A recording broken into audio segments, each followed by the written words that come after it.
Une petite fille a reçu une robe d'un inconnu, ignorant qu'elle faisait l'objet d'une transaction horrible. Bonjour à tous, profitez de ces moments de détente en regardant ce film. Lucie était une fille intelligente et réservée. Elle n'avait ni beaux vêtements ni téléphone neuf comme ses camarades de classe.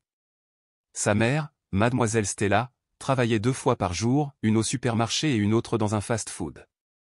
À son retour chaque soir, il ne restait plus que des soupirs et des plaintes lasses. Alors que Lucie s'engageait dans la rue menant au petit supermarché près de chez elle, une voix masculine s'éleva soudain. « Lucie, c'est ça ? Attends une seconde. » Surprise, elle se retourna. Devant elle se tenait un homme grand et bien habillé, la quarantaine, les cheveux soigneusement peignés, vêtu d'un manteau marron clair. Il esquissa un petit sourire. « Je suis Richard, un ami de ta mère. Je te vois rentrer de l'école par ici tous les jours. » Lucie hésita. « Ma mère ne m'a jamais parlé de toi. » Richard sortit de sa poche une boîte en plastique transparent. À l'intérieur se trouvait une magnifique robe bleu ciel, comme celle d'une princesse. Il pencha la tête. « Tu fais à peu près cette taille, non ? C'est un cadeau pour ton courage. » « Du courage pourquoi ? » Lucie fit un petit pas en arrière, restant propre et polie même dans un endroit aussi rude. Richard se pencha, baissant la voix. « Tu es plus spécial que tu ne le penses. » Lucie serra plus fort la sangle de son sac à dos. L'odeur de l'eau de Cologne coûteuse lui donna un léger vertige. « Je ne peux pas l'accepter. Ma mère serait furieuse. »« Vas-y, prends-la. Ta mère le sait. Fais-moi confiance. » Richard lui déposa délicatement la boîte dans les mains. Clignant lentement des yeux, il ajouta « Considère ça comme une petite récompense. » Lucie resta figée quelques secondes, puis, comme hypnotisée, elle prit la boîte et s'éloigna rapidement. Ce soir-là, quand sa mère rentra à la maison, Lucie ouvrit le placard et en sortit nerveusement la robe. « Maman, je l'ai reçue d'un certain Richard. » Stella posa le sac à emporter sur la table, sans même regarder sa fille, et dit doucement « Oui, range-le. » « Quoi ? Tu le connais ? » ?»« Ah, mon vieil ami.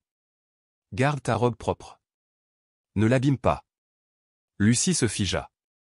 Sa mère ne lui avait pas demandé pourquoi elle avait acheté cette robe, n'avait pas semblé surprise, pas le moins du monde inquiète. Mais comment connaissait-il mon nom ? Mon école ? Maman ? Stella tourna les yeux, lasse et teintée de froideur. Tu poses trop de questions. Concentre-toi sur l'école. La porte de la chambre de sa mère se referma sur Lucie. Elle baissa les yeux sur la robe, puis sur ses propres mains tremblantes. Le lendemain, sur le chemin de l'école, Lucie ne cessait de penser à Richard. Une récompense pour le courage, c'est ce qu'il avait dit. Mais du courage pourquoi ? À midi, pendant que sa mère faisait la sieste après sa nuit de travail, Lucie entra dans le salon sur la pointe des pieds. Le téléphone de sa mère était en charge. Elle appuya sur le bouton, le déverrouilla et consulta le journal des appels. Richard, cet appel récent. Elle ouvrit les messages. Un SMS d'un numéro inconnu apparut en haut, l'adresse a été livrée. Veuillez respecter les termes du contrat. Le cœur de Lucie se serra. Cet après-midi-là, elle est rentrée tôt à la maison car son professeur de mathématiques était absent de manière inattendue. Lorsqu'elle a ouvert son sac à dos pour prendre ses livres, elle a trouvé une enveloppe dans la poche latérale. Ce n'était pas la sienne. À l'intérieur se trouvaient $200 et un mot manuscrit, « Merci de votre coopération. Tout se passe très bien. » Lucie pâlit. Elle recula, s'appuyant contre le mur, comme si sa petite chambre exiguë était soudain devenue une cage. Ce soir-là, sa mère rentra tard. Elle entra en silence, accrocha son manteau et ne salua pas Lucie comme d'habitude. Lucie la regarda, la gorge serrée. « Maman, qu'est-ce qu'il y a avec l'enveloppe dans mon sac à dos ?» Stella se figea. « Quelle enveloppe ? » Celui avec de l'argent et un mot de remerciement. Elle feignit la confusion. Peut-être que quelqu'un l'a mis là par erreur. « Ce n'est pas une erreur, » cria Lucie. « À quoi sert cet argent ? Que signifie « accord » ? Stella se détourna, silencieuse, sans un mot d'explication. Le lendemain, pendant le cours de littérature, Lucie était assise à côté de sa nouvelle camarade Marie, fraîchement transférée de Cleveland. La fille aux cheveux bouclés et aux lunettes était la seule à ne pas s'être moquée de Lucie. « Ça va ?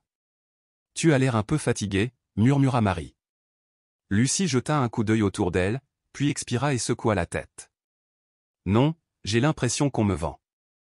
Marie cligna des yeux. Que as-tu dit? Rien. Lucie se détourna, mais elle était reconnaissante que Marie ait posé la question au mari, la seule personne de la classe à prononcer son nom avec douceur, sans moquerie. Cette nuit-là, pendant que Stella dormait, Lucie subtilisa à nouveau le téléphone de sa mère. Elle tomba sur une longue série de courriels avec une certaine Hope, une association caritative dirigée par Richard. Le courriel le plus récent disait « La représentation au Liberty Théâtre est maintenue comme prévu. Assurez-vous que Lucie porte la robe bleue. Ce sera sa première apparition. Je la présenterai comme une pauvre fille, mais douée.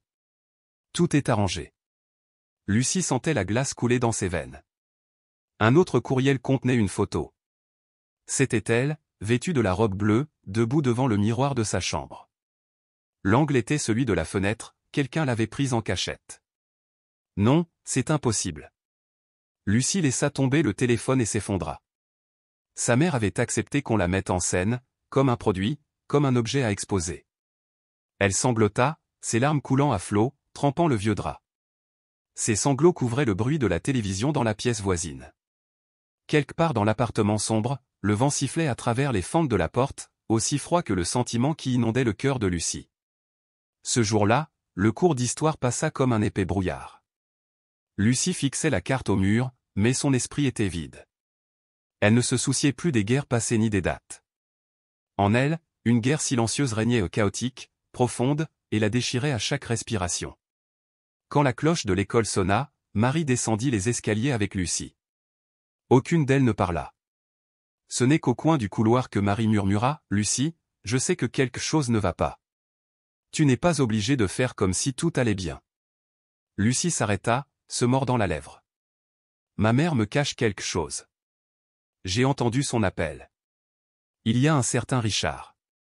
Il parle de contrat et de spectacle. Les yeux de Marie s'écarquillèrent. Qu'est-ce que tu veux dire par « jouer » ? Quoi ? Lucie secoua la tête, essayant de ne pas pleurer. Je ne sais pas, mais il prépare quelque chose, et je suis au cœur de tout ça. Ce soir-là, après avoir mangé le dîner froid que sa mère avait réchauffé au micro-ondes, Lucie rangea et alla dans sa chambre. Elle verrouilla la porte. Sa chambre ne lui semblait plus sûre, surtout après avoir pensé à cette photo cachée. Elle ouvrit discrètement un tiroir et en sortit son vieux téléphone, celui qu'elle utilisait pour chercher du vocabulaire. Il n'avait pas Internet, mais la veille, elle avait secrètement pris des photos des emails sur le téléphone de sa mère et les avait sauvegardées sur la carte mémoire. Lucie ouvrit chaque image, lisant chaque ligne. Ne le lui dis pas trop tôt. Lucie a besoin de temps pour s'adapter mentalement. J'ai transféré le premier versement sur le compte comme promis. La robe est le signal de départ. Signal de départ. Elle tremblait, serrant son téléphone. Sa mère le savait. Elle n'avait pas seulement accepté, elle avait collaboré. Lucie alluma rapidement la lampe de bureau, attrapa son carnet et commença à tout noter, au cas où les preuves disparaîtraient un jour. Le lendemain, en classe, elle n'en pouvait plus. Elle devait en parler à quelqu'un. Marie se pencha et murmura « As-tu pensé à le dire à un professeur ?» Lucie hésita. Qui me croirait ? Marie se mordit la lèvre, puis dit fermement « Mademoiselle Martha.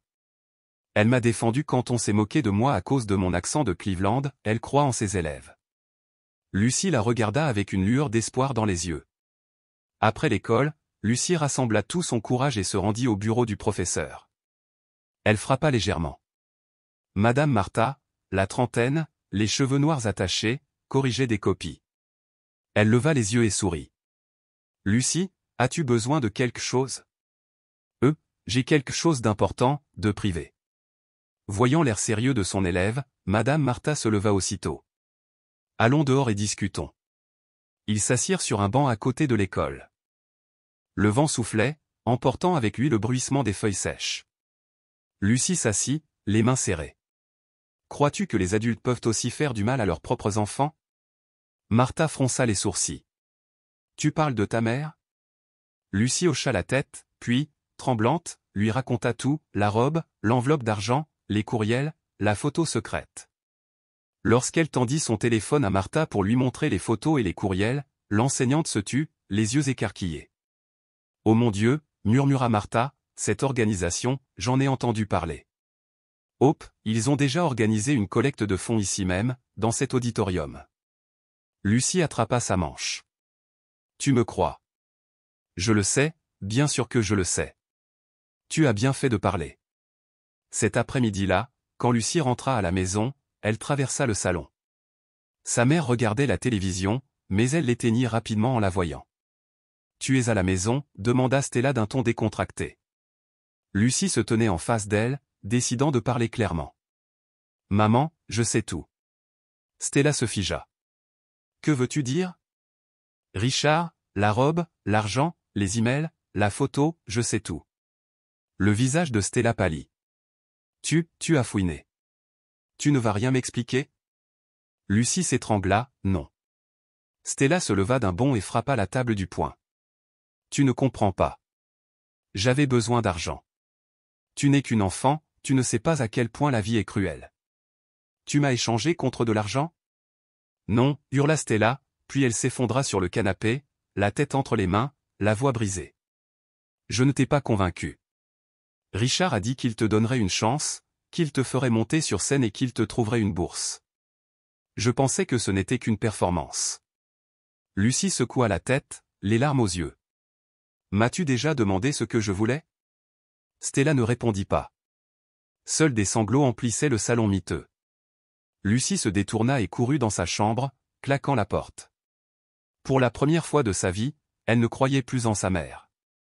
Ce soir-là, Madame Martha, assise dans son petit appartement, alluma son ordinateur portable et tapa le nom du directeur de la fondation Richard Reynolds Hope.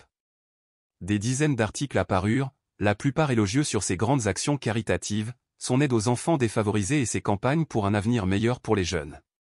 Mais un article obscur, enfoui dans la marge d'un vieux journal, était soupçonné d'avoir utilisé des façades caritatives pour accéder à des mineurs, sans preuves suffisantes pour engager des poursuites. Martha serra les dents. Preuves insuffisantes, car qui ose parler? Qui ose témoigner? Elle se souvint du regard de Lucie lorsqu'elle raconta son histoire, tremblante, effrayée, mais pourtant assez courageuse pour aller la trouver. Martha prit une grande inspiration et prit une décision. J'irai à l'événement à venir. J'ai besoin de le voir de mes propres yeux. Le lendemain matin, Lucie n'avait guère envie de sortir du lit. Elle se recroquevilla, l'esprit en ébullition, le cœur en désordre. On frappa à la porte, c'était sa mère. Lucie, viens prendre le petit déjeuner. J'ai préparé une soupe chaude. Lucie ne répondit pas, j'avais tort, mais je ne savais pas quoi faire d'autre. Je suis tellement fatiguée. Elle ferma les yeux, se demandant si pardonner était plus facile ou plus difficile que de se taire. Cet après-midi-là, Madame Martha emballa soigneusement un petit enregistreur et une carte mémoire amovible. Elle les glissa dans son sac à main, accompagnée d'une invitation à la prochaine réunion organisée par Richard, que lui avait secrètement transmise un collègue enseignant. Théâtre Liberty, vendredi, 19h. Elle jeta un coup d'œil à l'heure et murmura, « Richard, tu as choisi le mauvais enfant pour commencer. » Lucie avait entendu un appel téléphonique de sa mère avec Richard tard dans la nuit. « Tu ne lui as rien dit, n'est-ce pas? » J'ai dit que non. Ce n'est qu'une enfant. Bien, continue comme ça. Une fois sur scène, elle aura l'impression de briller. Oh mon Dieu, Richard, je ne veux pas qu'elle se blesse. Blessée? Tu dis ça après avoir pris l'argent? Lucie a dû se couvrir la bouche pour ne pas crier. Ce soir-là, Stella regardait la télévision, un verre de vin rouge bon marché à la main. Lucie entra, son téléphone à la main. Maman, j'ai une preuve. Un enregistrement. Stella se retourna, le visage blême. Lucie appuya sur « Play ». La voix de Richard résonna clairement. J'ai tout entendu, dit Lucie d'une voix calme et égale. Il me considère comme une marchandise, et toi, tu es resté silencieux. Stella tendit la main pour tenter de lui arracher le téléphone. Lucie recula. Ne me touche plus. Stella se figea, puis s'effondra sur le canapé, le visage enfoui dans ses mains. Au bout d'un moment, elle dit simplement, je ne savais pas que ce serait comme ça. J'étais tellement désespérée. Lucie trembla, puis dit, dis-le. Pourquoi ne me l'as-tu pas dit? Pourquoi ne t'es-tu pas excusée au lieu de faire comme si tout allait bien? Stella ne répondit pas, seul le son étouffé de ses pleurs emplissait la pièce. Lucie se détourna, sortit son téléphone et tapa un message. « Madame Martha, j'ai d'autres preuves. Quelque chose de dangereux se rapproche. » Le lendemain matin, dans la salle des profs, Martha lut le message de Lucie, le cœur battant. Elle rouvrit le fil de discussion pour son enquête sur Richard. Un autre article, partagé via un lien privé par un ami journaliste, paru, Richard Reynolds, fondateur de la Fondation Hope, avait été accusé anonymement par une mère et sa fille à Toledo en 2017. Aucune charge n'avait été retenue contre lui grâce au consentement parental et aucune infraction pénale n'avait été clairement établie. Martha marmonna, même scénario, même modèle. Elle alluma son petit appareil photo, vérifia la carte mémoire et la batterie. L'événement était dans moins de 2 jours. Vendredi, le Liberty Theatre, une petite salle en périphérie de la ville, se préparait à accueillir la jeune génération talentueuse de la communauté. À l'extérieur du hall, les tables de réception étaient recouvertes de nappes blanches et une grande banderole était tendue au-dessus, « Espoir pour une génération qui rêve ». Lucie descendit d'un taxi avec sa mère. Elle portait la robe bleue, mais son visage était glacial. Les mains de Stella tremblaient, son visage était pâle. Richard s'approcha de loin, un micro sans fil à la main. Il sourit d'un air radieux. « Lucie, tu es magnifique. Cette robe te va à ravir. » Lucie ne dit rien. Stella força un sourire. Elle a l'air un peu fatiguée, mais ça ira. Richard pencha la tête. La scène la fera briller. Ne vous inquiétez pas, tout sera enregistré. Nous allons montrer au monde un ange silencieux. Dans un coin caché, Martha portait un chapeau à large bord et un masque, se fondant dans la foule. Elle alluma son mini-appareil photo dans son sac, le régla en mode sans flash et le pointa sur Richard au moment même où il parlait à un homme. Cette fille est la première unité de démonstration, un nouveau modèle de contrat. Le consentement des parents signifie que personne ne peut intenter de poursuite. L'homme a demandé, parlant anglais avec un accent américain, « Et les autres ?» Richard sourit. « J'ai une liste. »« Ne t'inquiète pas, » dit Martha en serrant le poing. Elle pointa la caméra vers Lucie, seule en coulisses. La faible lumière projetait des ombres douces sur ses fines épaules. Sur scène, Richard est sorti en tenant le micro, rayonnant. « Mesdames et messieurs, ce soir, j'ai l'honneur de vous présenter une nouvelle star, une jeune fille issue d'un quartier pauvre, mais pleine de rêves et d'une détermination incroyable. » Les applaudissements fusèrent. Lucie sortit, chaque pas pesant. Elle baissa les yeux vers le public. Les lumières aveuglantes brouillaient tout. Elle ne vit ni sa mère, ni Martha, ni Marie. Elle ne ressentait que cela. Elle était mise en valeur sous les lumières crues de la scène lorsque Richard se pencha pour ajuster le micro sur son col et murmura, « Souriez, les gens aiment les regards innocents. » Lucie étouffa ses larmes et murmura en retour, froid comme la glace, « Vous ne gagnerez pas. » Après la présentation, Lucie resta seule dans les coulisses. Elle avait la mémoire vide, chaque mot, chaque geste sur scène s'évanouissait comme un spectacle sans âme. Un vertige la submergea, la sueur ruissela sur sa peau, puis tout devint noir. Pris de panique, Richard fit signe à l'équipe, Stella se précipita. « Où est-elle » Un membre du personnel a répondu, « Elle s'est évanouie. On l'emmène à l'arrière. » Richard serra la mâchoire et se détourna, visiblement pas prêt pour ça. Dans l'auditorium plongé dans l'obscurité, Martha se glissa par la sortie latérale, son appareil photo à la main.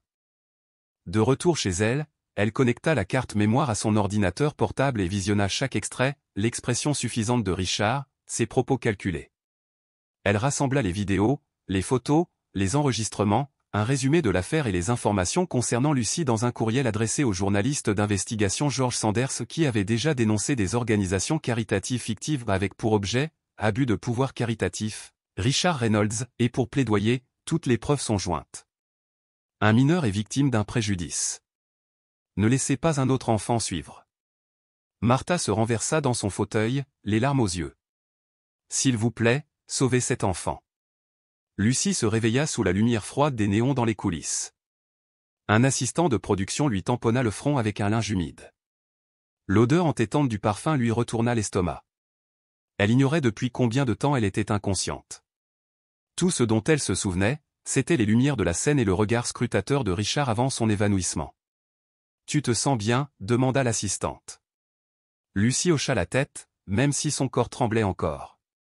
Quelques instants plus tard, Richard entra, son calme habituel remplacé par l'irritation. « Tu m'as vraiment surpris, Lucie. Je ne m'attendais pas à ce que tu sois aussi faible. » Lucie soutint son regard, ses yeux vides de peur, emplis seulement de dégoût. Il se pencha, baissant la voix. « Ce n'est rien. La première fois est toujours difficile, on aura d'autres occasions. » « Non, » dit Lucie d'une voix ferme. « Il n'y aura pas de prochaine fois. C'est fini. » Richard se figea, plissa les yeux, puis laissa échapper un rire sec. Les jeunes de 14 ans ne prennent pas de décision. Mademoiselle Stella a signé les papiers, vous êtes partie prenante de l'accord.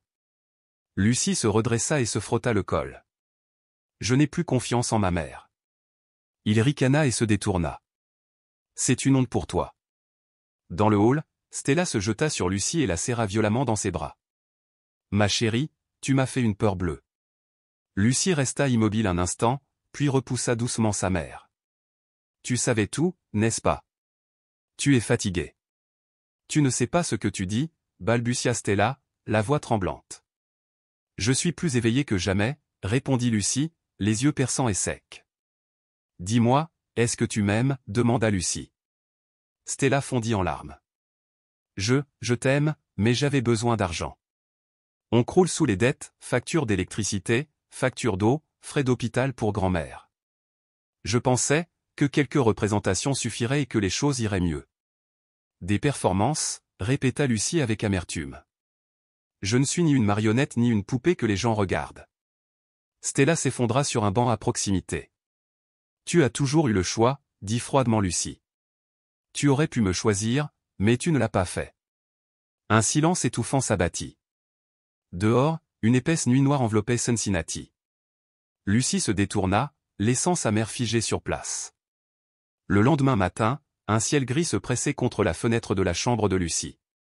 Elle sécha les cours et serra ses genoux contre elle, regardant les gouttes de pluie filer sur la vitre. Son téléphone sonna, c'était Marie. J'ai entendu dire que tu t'étais évanouie sur scène. Est-ce que tu vas bien? La voix de Lucie était calme. Je suis toujours en vie. Ça a l'air horrible. Madame Martha a contacté un journaliste nommé Georges quelque chose. Ils vont rendre l'affaire publique. Lucie soupira. Je me sens vide, comme si je ne me connaissais plus. Lucie, tu es la personne la plus forte que je connaisse, dit Marie. Lucie resta silencieuse pour une fois, ces mots la blessèrent au lieu de la réconforter. À midi, Stella frappa doucement. Veux-tu sortir manger un morceau? Sur la table, des œufs brouillés et du riz frit, le repas maison préparé à la hâte par sa mère. Assieds-toi, ma puce. Lucie obéit mais resta silencieuse. Stella posa sa cuillère et soutint le regard de sa fille. La nuit dernière, je n'ai pas réussi à dormir. J'ai réfléchi. J'ai eu tort, et je ne sais pas comment m'excuser. Les mots me semblent inexistants. Lucie déglutit difficilement, puis demanda, pourquoi ne m'as-tu pas cru capable de supporter la pauvreté, mais m'as-tu forcé à endurer la honte? Stella se figea, les mains sur la tête.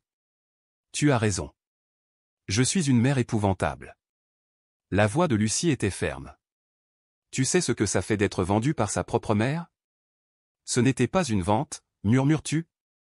Tu as pris de l'argent, tu les as laissés me photographier, tu m'as dit de porter cette robe, juste de me produire. Si ce n'est pas vendre, qu'est-ce que c'est? Stella éclata en sanglots. Lucie se leva et retourna dans sa chambre, la porte entr'ouverte, mais elle ne se retourna pas. Cet après-midi-là, Madame Martha arriva et sonna. Stella ouvrit, surprise. Bonjour, mademoiselle Stella. Je suis la prof de Lucie, il faut qu'on parle.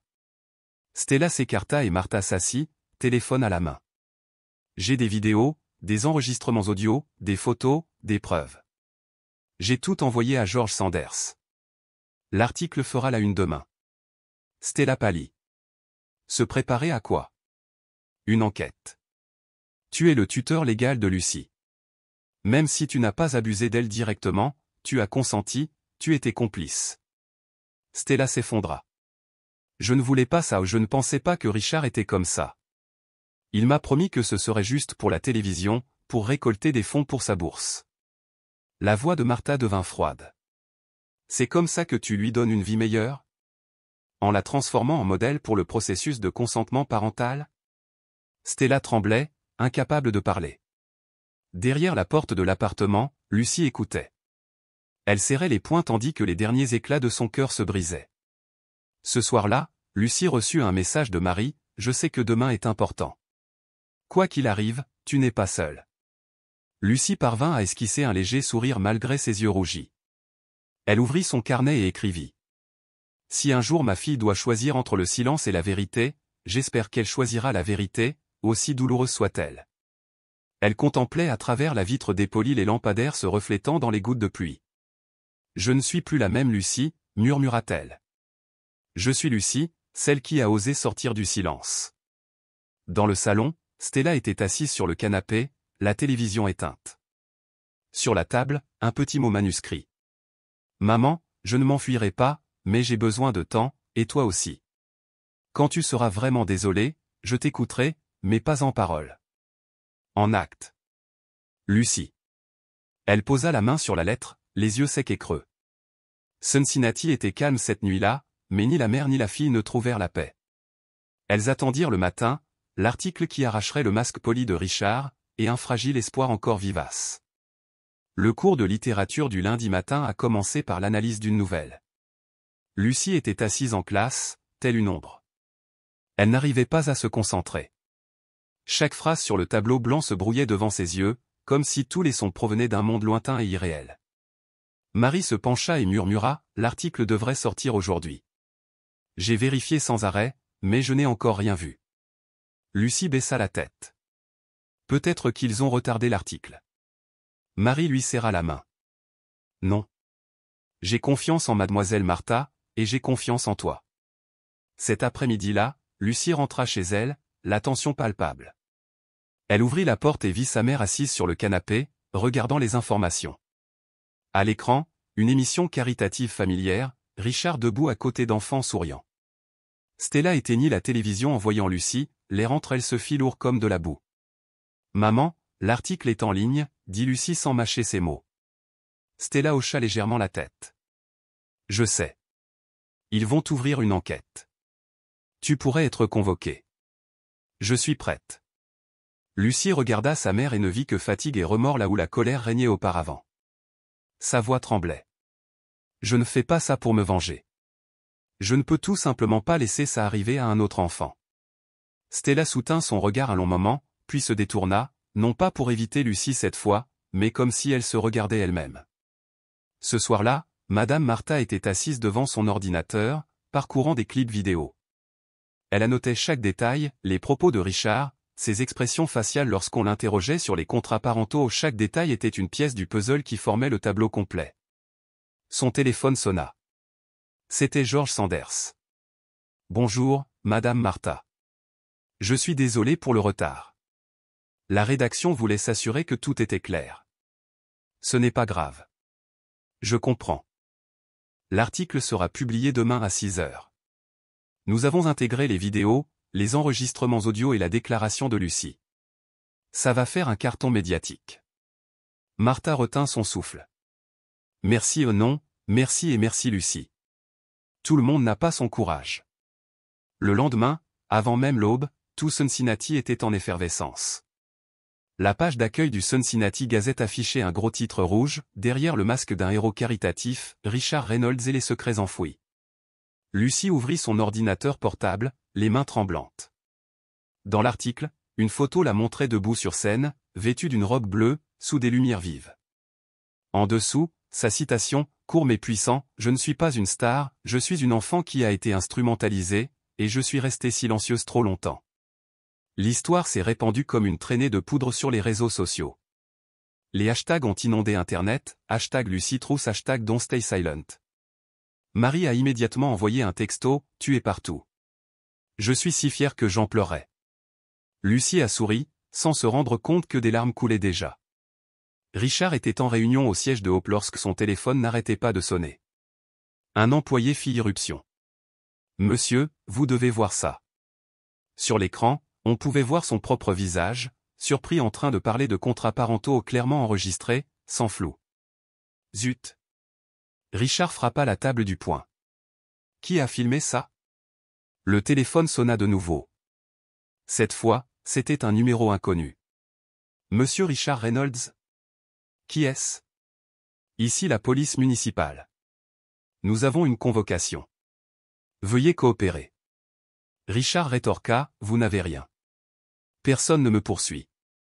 Maintenant, si, répondit l'agent. Un témoin mineur a parlé, et votre témoignage est partout sur Internet. Clic, Richard jeta son verre par terre. Ils m'ont trahi. À l'école, dès que Lucie entra en classe, le silence se fit dans la salle. Tous les regards se tournèrent vers elle, non pas avec moquerie cette fois, mais avec admiration et respect.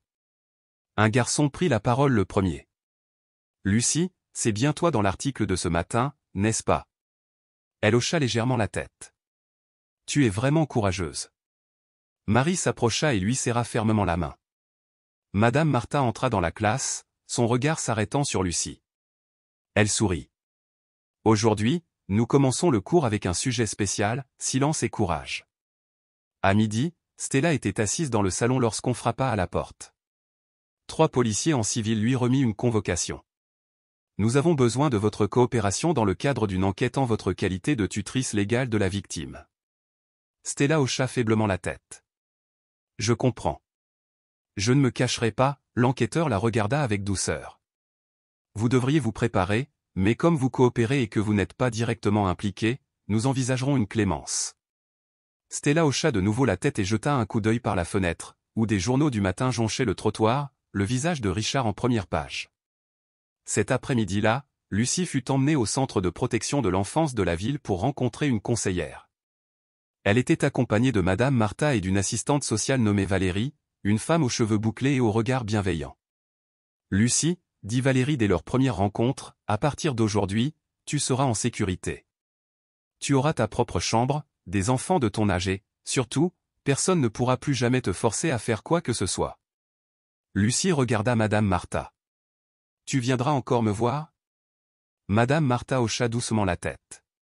Toutes les semaines, promis. Lucie baissa la tête, ses yeux étaient rouges, mais cette fois, ses larmes étaient de soulagement. Cette nuit-là, dans le centre d'accueil pour mineurs ayant subi un traumatisme psychologique, Lucie était assise dans sa nouvelle chambre. Elle était propre, avec une fenêtre donnant sur une rangée d'arbres. Sur le bureau se trouvait un carnet tout neuf et un stylo portant l'inscription « Un endroit pour recommencer ». Elle l'ouvrit et écrivit la première ligne « J'étais une enfant silencieuse, mais maintenant je suis Lucie, celle qui a brisé le silence ». Elle marqua une pause, puis leva les yeux vers la douce lumière du plafond. Quelque part en ville, Marie relisait probablement l'article, Madame Martha était assise près d'une fenêtre, son livre préféré à la main, et Richard était en détention provisoire en attendant son audience. Lucie ferma les yeux pour la première fois depuis des mois et dormit paisiblement. Au service des enquêtes de la ville, l'ordre de détention de Richard Reynolds était encore frais. George Sanders, le journaliste qui avait révélé l'affaire, était assis en face de 2 officiers supérieurs qui présentaient les principales conclusions de l'enquête de Madame Martha. C'est un système déguisé, expliqua George. Il a présenté cela comme un programme caritatif, mais en réalité, c'était un moyen de recruter et de légitimer des enfants de la démographie grâce au consentement des parents, généralement des parents désespérés et perdus. Un officier plus âgé, Samuel, hocha lentement la tête. Nous avons entendu parler de l'affaire Toledo en 2017, mais personne ne s'était manifesté jusqu'à présent. George tendit un dossier, le témoignage de Lucie, les extraits audio, les enregistrements vidéo de Martha et un entretien avec Marie, sa meilleure amie et témoin oculaire d'une dépression nerveuse prolongée. Samuel tapota légèrement le dossier. Cette fois, il ne s'enfuira pas. Plus tard dans la soirée, au centre de protection de l'enfance, Lucie venait de terminer ses devoirs de mathématiques lorsqu'un message de Marie arriva, « Notre école a organisé une réunion aujourd'hui sur le courage. Tout le monde a parlé de toi. » Lucie sourit en répondant, « Grâce à toi, je ne me suis pas effondrée. » Puis elle s'assit à son bureau, un stylo à la main, et regarda par la fenêtre. Une semaine après la diffusion virale de l'article, Madame Martha a reçu par surprise un colis sans étiquette. À l'intérieur se trouvait une note imprimée par ordinateur sans écriture manuscrite portant une seule ligne, « Si vous ne voulez pas que votre élève soit blessé, arrêtez maintenant. » À côté se trouvait une photo de Lucie marchant dans la cour du centre de protection de l'enfance avec une autre fille, prise de loin mais d'une netteté terrifiante. Madame Martha est devenue pâle et a immédiatement appelé Georges et la police. Au téléphone, la voix de Georges était ferme, il commence à proférer des menaces. Je vous avais prévenu, cet homme a un vaste réseau. Il pourrait encore bénéficier de l'aide de l'organisation. Madame Martha serrait fermement son téléphone. On ne peut pas laisser cela se reproduire. Lucie a assez souffert. La police a chargé 2 agents en civil de surveiller les alentours du centre, mais Lucie n'avait pas été informée des détails pour ne pas l'effrayer. Pendant ce temps, Richard a appelé un homme nommé Philippe. Martha est la clé. Si nous ne parvenons pas à la faire taire, l'affaire va se propager encore plus. Philippe hésita. On nous surveille par la presse, la police, et même les réseaux sociaux. Ton nom est partout, grommela Richard. Alors, on agit plus vite. J'ai besoin de reprendre le contrôle. Il raccrocha et ouvrit son ordinateur portable. Sur l'écran apparut la liste qu'il avait compilée au cours des 3 dernières années, des centaines de noms, des centaines de prestations. Dans un coin, une photo de Lucie, son visage sous les lumières crues de la scène, ce regard vide qu'il n'oublierait jamais. Cette fille avait ruiné tout le système. Le lendemain matin, Lucie se réveilla avec une étrange sensation. Elle trouva une petite enveloppe glissée sous sa porte. Personne ne savait qui l'avait laissée. À l'intérieur se trouvait un petit mot manuscrit. Personne ne te croira plus. Tu n'es qu'une petite fille faible. Lucie se figea. Elle appela aussitôt Madame Martha. La voix de l'enseignante tremblait. Ça va? Avez-vous vu quelqu'un de suspect? Non, murmura Lucie. J'ai juste peur, vraiment peur. Ne t'inquiète pas, dit Martha. La police est dehors. Reste tranquille et n'ouvre pas la porte à quelqu'un que tu ne connais pas. Lucie hocha la tête, même si Martha ne la voyait pas serrant le mot, sa main devint glaciale. La police a ouvert une enquête. Grâce aux caméras de sécurité, elle a repéré un homme masqué et coiffé d'une casquette de baseball, glissant l'enveloppe sous la porte de Lucie juste avant l'aube. Son visage était caché, mais sa carrure correspondait à celle de Philippe, l'assistant de longue date de Richard. L'inspecteur Samuel a immédiatement déposé un mandat d'arrêt d'urgence. Lors d'une réunion de crise au commissariat, Georges a fait une proposition audacieuse. Il faut une confrontation publique. Dévoiler Richard. Il n'avouera pas au tribunal, mais si on le démasque devant tout le monde, il craquera. Tu veux dire un interrogatoire direct? Demanda Samuel. Oui, par la seule personne qu'il ne peut pas manipuler, Lucie. La pièce devint silencieuse. Ce soir-là, Madame Martha rendit visite à Lucie au centre. Elles s'assirent ensemble dans un petit jardin. Lucie, il y a quelque chose que je veux te demander, mais si tu n'es pas prête, je n'insisterai pas, dit doucement Martha. Lucie leva les yeux, la voix douce. Je sais déjà ce que c'est. Veux-tu participer à la confrontation? Lucie fixait le ciel. Un vent froid faisait bruisser les arbres, faisant flotter ses cheveux. Les images des menaces de Richard, le regard effrayé de sa mère, l'enquête, tout lui traversait l'esprit. Je veux en finir, dit-elle. Martha hocha la tête, les yeux embués. Alors, on le fera. Mais tu ne seras pas seul. 2 jours plus tard, l'audience publique se tenait à l'hôtel de ville de Cincinnati. Les médias y assistaient selon des règles strictes, interdiction de filmer le visage de Lucie, interdiction de contact direct, interdiction de poser des questions hors sujet. Richard était escorté à l'intérieur, vêtu d'un costume gris, la tête baissée, l'air froid et indéchiffrable. Lucie était assise en face de lui, à une table séparée. Elle portait un pull blanc, les cheveux soigneusement attachés, le regard fixe. Madame Martha était assise à côté d'elle, la main posée doucement sur son épaule. Le modérateur a commencé ainsi, cet événement est organisé à la demande du représentant de la victime en tant que dialogue public sous contrôle légal. Lucie leva le micro. Sa voix claire résonna. Je m'appelle Lucie. J'étais une collégienne vivant dans un immeuble pauvre. J'ai été piégée et exploitée, je suis devenue un accessoire de scène, maquillée et déguisée, mise sous les projecteurs non pas par choix, mais parce que des adultes voulaient profiter de moi. Les lèvres de Richard se pressèrent. Lucie a continué, Monsieur Richard m'a un jour appelé son premier modèle de démonstration. Il a dit à ma mère, personne ne me poursuivrait en justice. Il m'a qualifié de projet réussi. Elle se tourna vers la caméra. Mais je ne suis pas un projet, je suis une personne. Des applaudissements dispersés ont éclaté. Certains journalistes ont essuyé leurs larmes. Lucie s'assit, les yeux toujours fixés sur Richard. « Tu as quelque chose à dire ?» Richard haussa un sourcil et se leva lentement. Les lumières éclairaient son visage comme pour souligner sa culpabilité. Il semblait sur le point de parler, puis aperçut Madame Martha et Georges au premier rang et se figea. « Tu es plus courageux que je ne le pensais, gamin, marmonna-t-il, et il sortit en silence, laissant des centaines de personnes stupéfaites. Alors que Richard sortait, une panique silencieuse le submergea. Il monta dans une voiture qui l'attendait, claqua la portière et appela Philippe pour la 3e fois de la journée. « On a perdu le contrôle » siffla-t-il. « Cette fille a tout détruit. On ne peut plus se cacher. » Le silence répondit. « Il me reste des options » gronda Richard. « Je ne peux pas la laisser vivre en paix. Une fille de 14 ans a ruiné toute ma carrière. » Philippe murmura, presque sifflant, « On peut la faire disparaître quelques semaines. L'envoyer à Cleveland ou d'anciens contacts là-bas. Non. Trop loin. Il me faut quelque chose de plus rapide, un coup fatal. Le professeur, le meilleur ami, les trois. » Richard se renversa en arrière, les yeux fermés.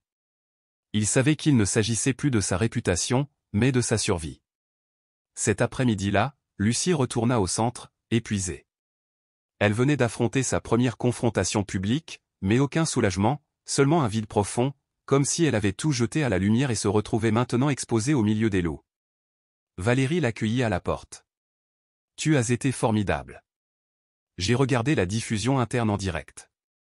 Chaque mot que tu as prononcé n'a pas seulement fait taire Richard, il a fait réfléchir des milliers de personnes. » Lucie esquissa un léger sourire, malgré les larmes aux yeux. « Je ne sais pas combien de personnes me croient encore. »« Tu me crois ? Tout le pays parle de toi. On t'appelle la voix qui a fait bouger les choses. » Mais Richard n'est toujours pas derrière les barreaux. Valérie marqua une pause.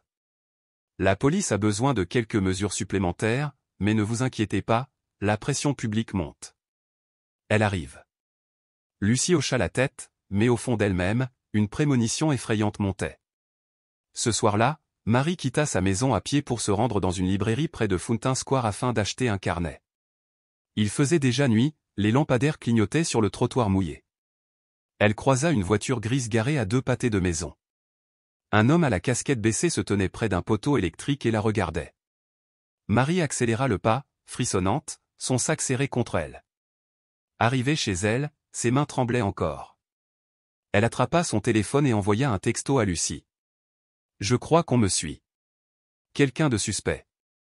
Soyez prudent. » Lucie lut le message, le nœud glacé dans son estomac se transformant en une peur intense. Elle se leva d'un bond et courut trouver Valérie. « Richard nous observe peut-être encore. » Valérie hocha la tête. « Nous venons d'apprendre que Philippe, son bras droit, a disparu des caméras de surveillance. Personne ne sait où il est. » Lucie la fixa du regard. « Et si je me faisais kidnapper ?» Valérie lui prit la main. « Tu ne le feras pas. Nous avons renforcé la sécurité. Mais il y a quelque chose que tu dois savoir. » Lucie serra la main de Valérie. « Qu'est-ce qu'il y a ?» La voix de Valérie baissa. « La police a trouvé un courriel interne sur l'ordinateur de Richard, Lucie n'est pas prête. Renvoyez-la à sa mère. Elle s'occupera du reste. » Lucie resta figée. « Ma mère, est-elle toujours impliquée ?» Valérie hésita. « Ils enquêtent. Mais mademoiselle Stella a été convoquée à nouveau après qu'ils ont découvert que son compte bancaire avait reçu un autre versement 3 jours avant la confrontation provenant d'un fonds annexe lié à Richard. » Lucie s'effondra sur une chaise, la vue floue. « Non, pas question, ma mère ?» Valérie posa doucement une main sur son épaule. « Elle a peut-être été manipulée ou contrainte. Il faut en être sûr. » Lucie ne dit rien. Elle se contenta de regarder par la fenêtre, où la nuit s'épaississait de minute en minute. Le lendemain matin, Madame Martha reçut un étrange courriel provenant d'une adresse vide et sans titre. À l'intérieur se trouvait une photo d'elle la veille devant l'école, accompagnée d'une simple ligne. « Tu devrais reculer. Que ça s'arrête là. » Elle s'affala sur sa chaise, les mains tremblantes, mais sans surprise. Elle savait que cela allait arriver. Elle appela immédiatement Samuel.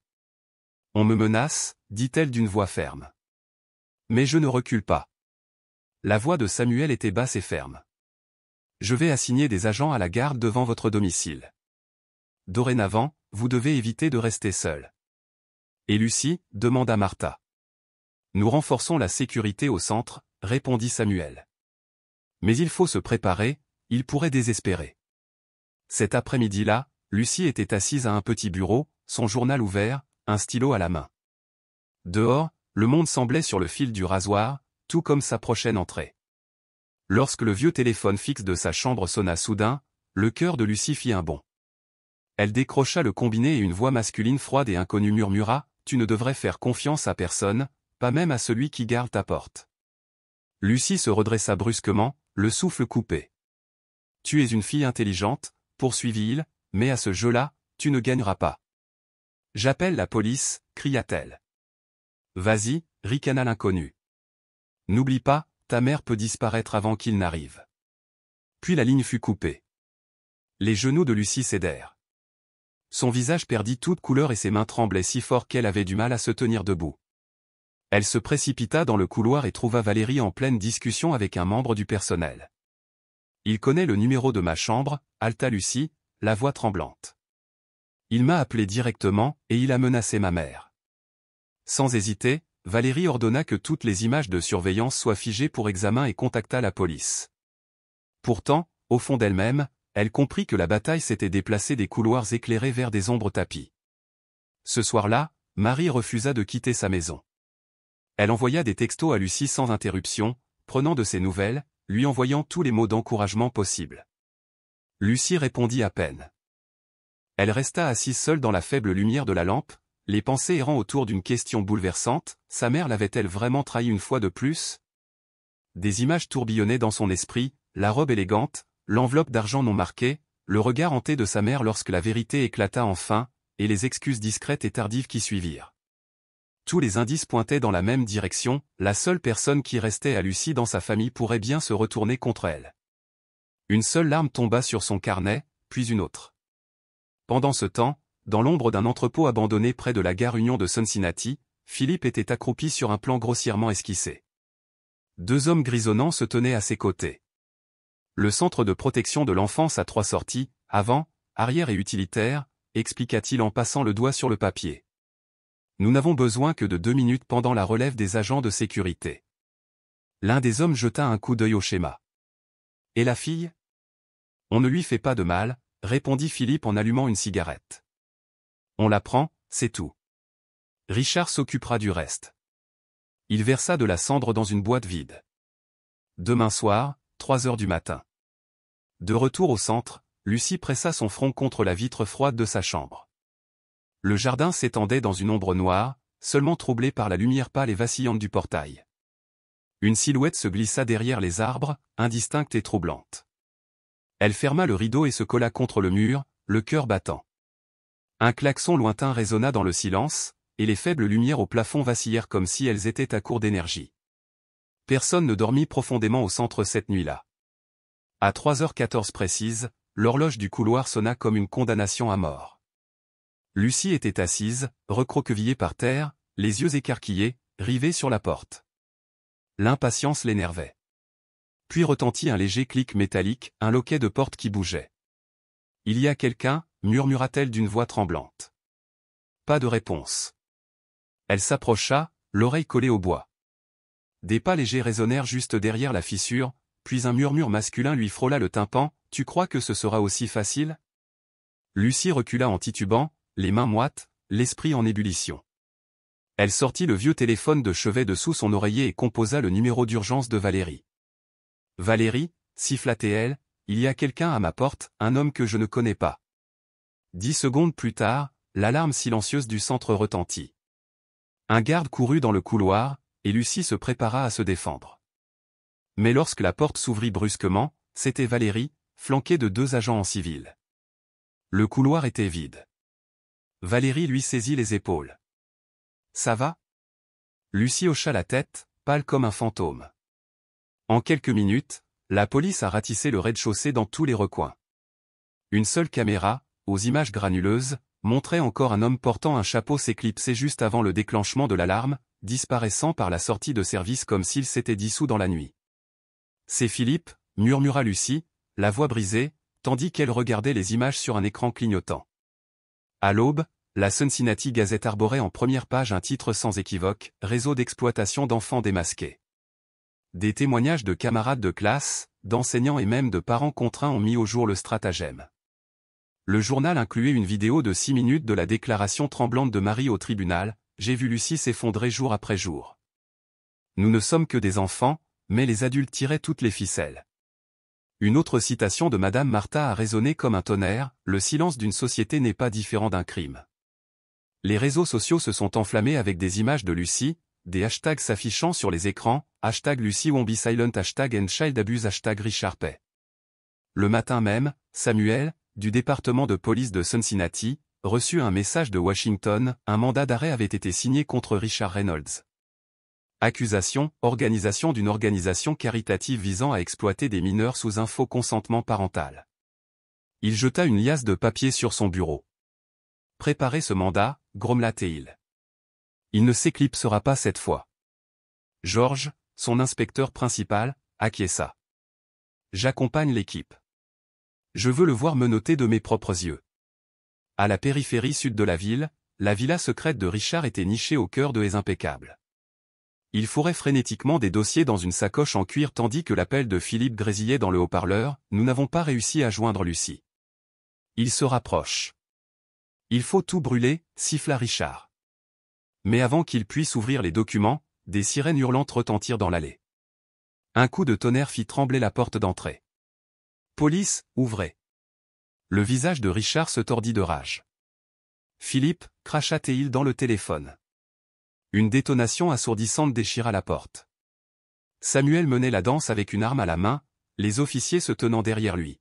« Richard Reynolds, vous êtes en état d'arrestation » aboya Samuel en lisant le mandat à voix haute.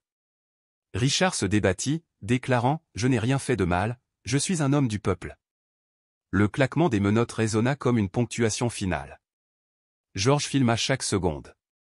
En moins d'une heure, 20 médias nationaux avaient relayé l'histoire. Au centre de protection de l'enfance, Valérie avait allumé la télévision pour Lucie, des images en direct de l'enlèvement de Richard. À l'écran, le message confirmait qu'il risquait jusqu'à 20 ans de prison. Lucie resta immobile devant l'écran. Elle ne pleurait pas et ne criait pas, se contentant d'expirer longuement et régulièrement. Valérie lui serra la main. « Tu as réussi » murmura-t-elle. Cet après-midi-là, Marie fit irruption au centre, le visage radieux.